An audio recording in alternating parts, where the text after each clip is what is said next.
Halo adik-adik, selamat hari Minggu. Ketemu lagi sama kakak. Hari ini kita mau belajar tentang firman Tuhan dari kitab Keluaran ke kitab Imamat dan Bilangan. Nah, kita mau belajar tentang seseorang imam yang pertama, dan imam itu menjadi imam besar bagi bangsa Israel, yaitu adalah Harun. Tapi sebelum itu kita bersatu di dalam doa dulu adik-adik. Mari kita bersatu di dalam doa. Ya Tuhan, terima kasih atas hari ini kami bisa berkumpul, kita bisa memuji dan membesarkan nama-Mu. Sekarang kami akan mendengarkan cerita firman Tuhan. Biarlah cerita ini menjadi penguatan bagi kami dan kami bisa mengerti apa yang Kau maksudkan ya Tuhan. Pimpin kami ya Roh Kudus, biarlah Engkau saja yang berbicara kepada kami. Di dalam nama Tuhan Yesus kami telah berdoa dan mengucap syukur. Haleluya. Amin. Nah adik-adik, sebelum kita memulai, kakak mau baca dari Keluaran 28 ayat 1 sampai dengan yang ketiga.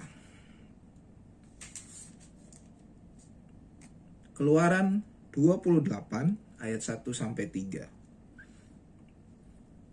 Engkau harus menyuruh abangmu Harun bersama-sama dengan anak-anaknya datang kepadamu dari tengah-tengah orang Israel untuk memegang jabatan imam bagiku. Harun dan anak-anak Harun, yakni Nadab, Abihu, Eleazar, dan Itamar.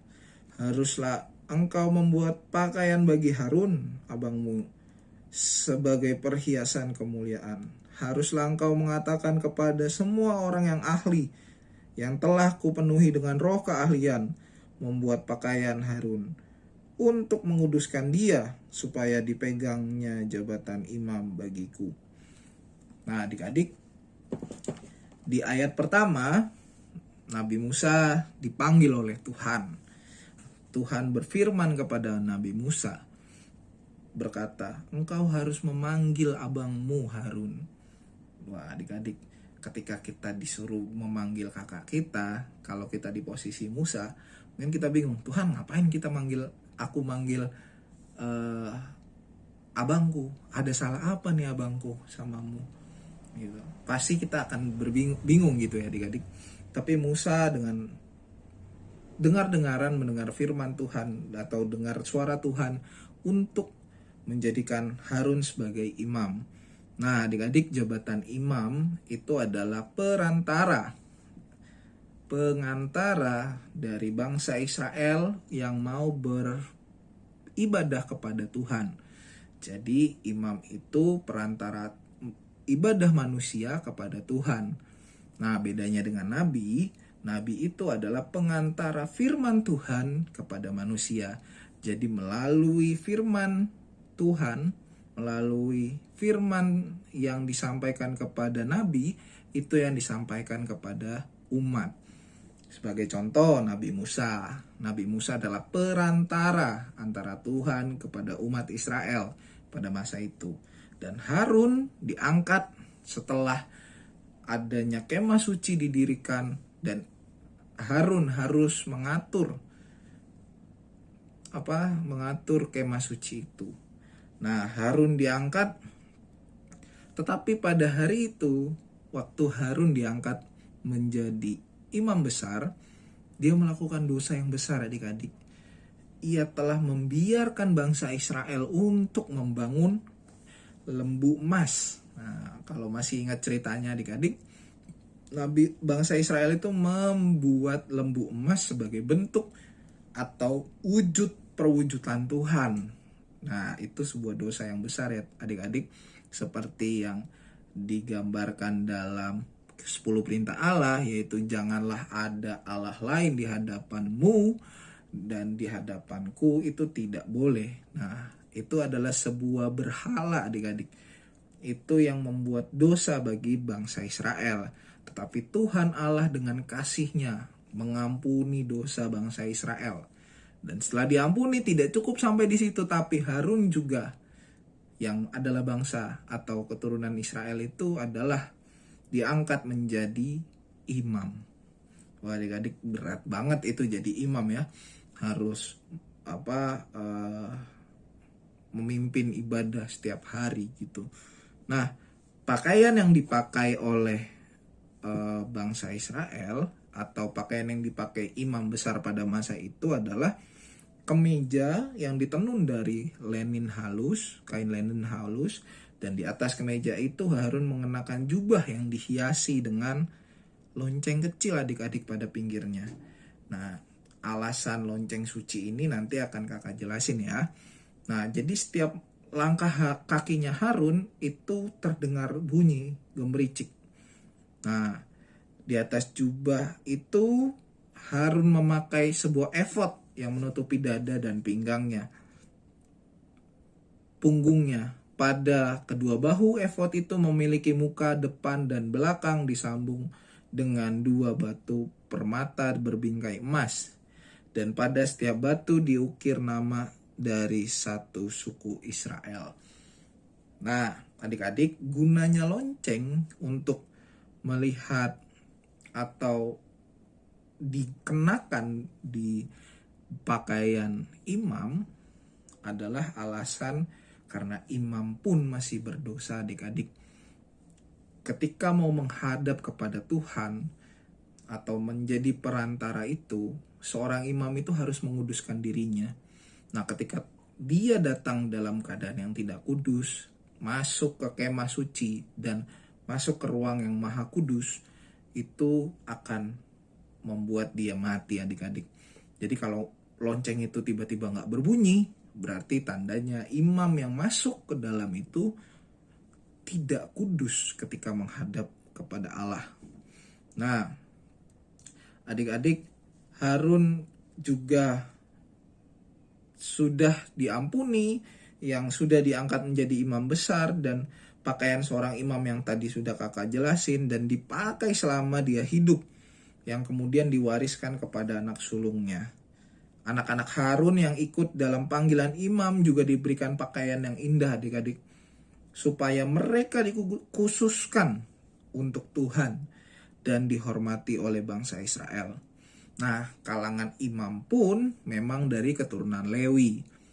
Tetapi tidak semua orang Lewi menjadi imam besar pada masa selanjutnya. Hanya keturunan Harun yang menjadi imam besar. Jadi, orang-orang Lewi yang memang dikhususkan untuk kemah suci, tetapi hanya keturunan Harun yang menjadi imam besar, adik-adik. Nah, Harun juga diberikan tugas untuk memberikan berkat bagi bangsa Israel. Berkat yang indah sekali, sampai hari ini berkat itu selalu diucapkan. Kalau pendeta-pendeta itu di akhir ibadah, kalau adik-adik lihat di ibadah umum, mereka mengangkat tangan seperti Harun untuk memberkati jemaat. Nah, biasanya berisi, Tuhan memberkati engkau dan melindungi engkau.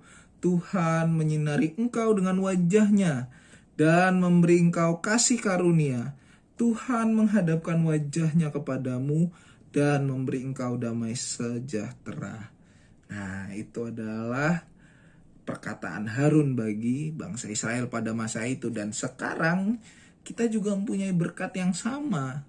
Kita memiliki berkat yang sama yang diberikan kepada bangsa Israel dan kepada kita juga. Tuhan mengampuni dosa kita. Nah, bedanya ketika bangsa Israel dulu diampuni dosanya melalui korban-korban sembelihan, adik-adik. Setiap pagi, setiap sore, Harun harus memimpin korban bakaran pagi dan sore. Setiap hari itu ada 1 domba yang dipotong, pagi maupun sore. Jadi 1 hari itu ada 2 domba ya adik-adik. Disembelih, darahnya tercurah untuk menghapus dosa bangsa Israel, agar bangsa Israel tetap kudus, adik-adik. Jadi saking kudusnya Allah, kita harus mengorbankan 2 domba sekaligus 1 hari. Nah, selain harian itu adik-adik, kalau kita berdosa sendiri dan kita menyesali dosa kita, kita harus membawa juga kepada Harun untuk dikorbankan. Itu kita bawa sebagai bentuk penyesalan kita kepada dosa kita. Dalam hal ini bangsa Israel ya adik-adik. Bangsa Israel, satu orang bangsa Israel yang mengaku dosa, mereka membawa satu korban bakaran. Nah, Tuhan tidak mengampuni dosa orang itu karena seekor binatang sudah mati bagi dia. Seorang binatang tidak bisa menebus dosa kita, tetapi Tuhan memberikan cara itu sebagai gambaran pada suatu hari nanti Tuhan Yesus akan mati untuk dosa kita. Ia akan membayar harga untuk dosa kita yang tidak sanggup kita bayar, juga tidak melalui membawa binatang-binatang korban. Nah, adik-adik, pengorbanan itu atau korban bakaran itu sebagai tanda bahwa suatu saat nanti, karena jauh jaraknya ya dari bangsa Israel yang keluar dari tanah Mesir, mereka mengharapkan akan Mesias, dan Mesias itu ada di dalam Kristus.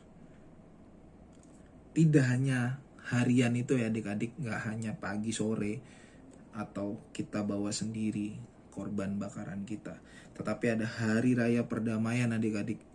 Hari raya itu dilakukan setahun sekali, dan bangsa Israel tidak boleh melakukan apa-apa, tidak boleh bekerja, tidak boleh melakukan aktivitas tertentu, atau semua aktivitas itu tidak boleh dilakukan, tetapi mereka harus berpuasa.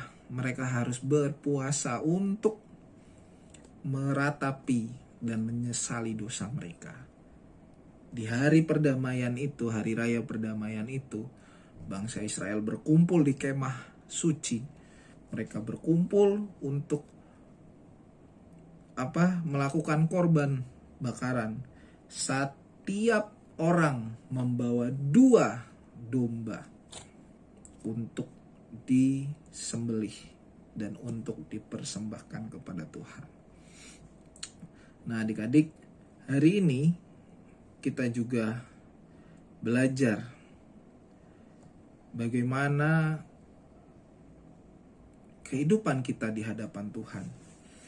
Apakah adik-adik saat ini masih hidup di dalam dosa, masih suka bohong sama orang tua, masih suka marah-marah sama orang tua, masih suka berkata kasar kepada teman-teman ataupun orang tua? Hari ini kita mau merefleksikan adik-adik. Kita mau merenungkan bahwa betapa besar kasihnya Tuhan Yesus yang telah mati dan bangkit itu. Yesus mau datang ke dunia untuk mengosongkan dirinya, untuk menahan keilahiannya di dalam tubuh manusia. Yang kita tahu upah dosa adalah maut. Kita tidak mampu untuk menahan dosa itu. Kita tidak mampu untuk menahan upah dosa itu. Dan karena kasih Allah kepada kita, Dia mengaruniakan Tuhan Yesus untuk datang. Kita tahu Tuhan Yesus telah mati, Ia terus berdoa buat kita. Dan nama kita selalu diingat oleh Tuhan Yesus. Sama seperti Harun membawa nama ke-12 suku bangsa Israel pada dadanya. Setiap kali ia menghadap kemah suci, dia mengingat akan ke-12 suku itu. Dan Tuhan Yesus yang selalu mengingat nama adik-adik semua. Tuhan datang untuk menebus dosa kita. Sebentar lagi kita akan merayakan Natal adik-adik.